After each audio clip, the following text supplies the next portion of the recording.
Nisan'ın tariflerine hoş geldiniz. Kanalıma abone değilseniz abone olmayı ve videolarımı beğenmeyi unutmayın. Bugün sizlerle kabarmalara doymayan, puf puf, sünger gibi limonlu kek tarifiyle geldim.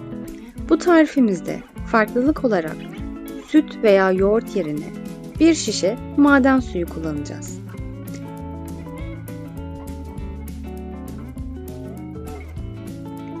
Öncelikle kekimizi eğer kek kalıbında yapacaksak sıvı yağ veya tereyağı ekleyerek her tarafını güzelce yağlayalım ve buzdolabına soğuması için bırakalım.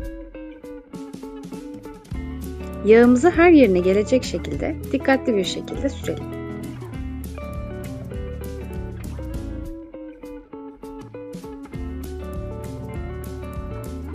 Kekimizin harcı için karıştırma kabına 1 adet yumurta, 1 su bardağı toz şeker, yarım su bardağı sıvı yağ ekleyip şeker eriyinceye kadar çırpalım.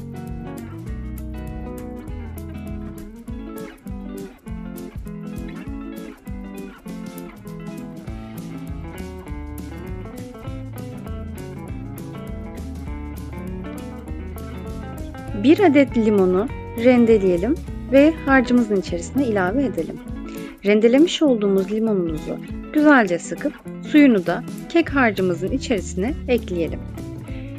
Bir şişe maden suyunu, sade maden suyu kullanıyoruz. Bir şişe maden suyunu da harcımızın içerisine ilave edip güzelce çırpalım. Bir paket vanilya, bir paket kabartma tozu ve alabildiği kadar un ilave edip kekimizi güzelce çırpalım. Çırpma işlemini çok uzun bir süre yapmayalım. Çünkü bu kekimizin kabarmamasına sebep olacaktır. Unumuzu eklerken kontrollü bir şekilde ilave edelim. Un miktarını bu şekilde ayarlayabilirsiniz.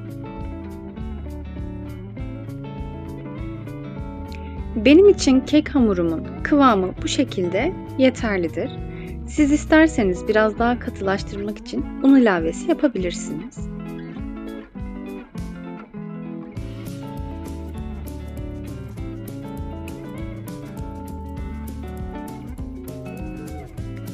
Hazırlamış olduğumuz kek hamurumuzu kek kalıbımızın içerisine dikkatli bir şekilde dökelim. İsterseniz kek harcınızı çeşitlendirmek için içerisine çekirdeksiz kuru üzüm, kakao, ceviz vesaire eklemeleri yapabilirsiniz. Ben bu tarifimde sizlerle sade limonlu kek tarifini paylaştım.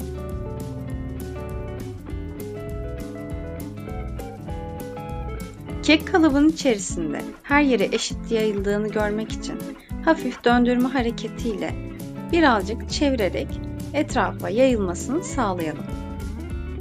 Önceden ısıtılmış fırında kontrollü pişirelim. Kekinizin iç kısmının pişip pişmediğini bir kürdan yardımıyla batırarak kontrol edebilirsiniz. Eğer kürdana hamur yapışıyorsa kekiniz daha pişmemiş demektir. Limonlu kekimiz servise hazırdır. Şimdiden deneyecek olanlara afiyet olsun. Kanalıma abone değilseniz abone olmayı ve videolarımı beğenmeyi unutmayın.